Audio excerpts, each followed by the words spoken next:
ডাকসু নির্বাচনের দিন ভোটে নানা অনিয়মের অভিযোগ তোলে জাতীয়তাবাদী ছাত্রদল সমর্থিত প্যানেল। নানা অসঙ্গতির কথা লিখিতভাবে জানায় বিশ্ববিদ্যালয় প্রশাসন ও নির্বাচন কমিশনকে।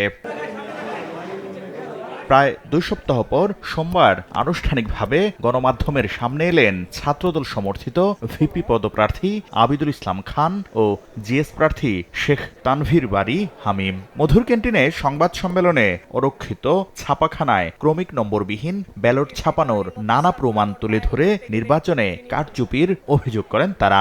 7 সেপ্টেম্বর 2025 তারিখে নীলক্ষেতের গাউসুল আজম মার্কেটের একটি ছাপাখানায় ডাকসু হল সংসদ নির্বাচনের বিপুল সংখ্যক ব্যালট পেপার অরক্ষিত অবস্থায় পাওয়া যায়।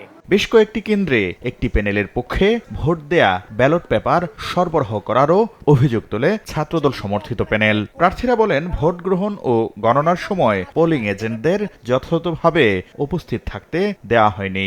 রোজকার সাধারণ খাবার এখন হবে অসাধারণ। প্রাণ স্বাদের মশলা, স্বাদ বাড়ায়, ঘ্রাণ ছড়ায়। ভোটারকে নির্দিষ্ট প্যানেলের পক্ষে ভোট দেয়া ব্যালট পেপার সরবরাহ এবং ভোটার উপস্থিত হবার আগেই ভোটার তালিকায় উপস্থিতির স্বাক্ষর দিয়ে দেয়া সহ নানাবিধ জালিয়াতির সংবাদ নির্বাচন চলাকালীন সময়ে গণমাধ্যমে প্রকাশিত হয়েছে। খোদ পোলিং অফিসাররাই নির্বাচনের আচরণবিধি জানতেন না বলে অভিযোগ করে ছাত্রদল বলছে, প্রার্থীদের কেন্দ্রে প্রবেশে বাধাসহ মবের মুখে ঠেলে দেওয়া হয়েছে।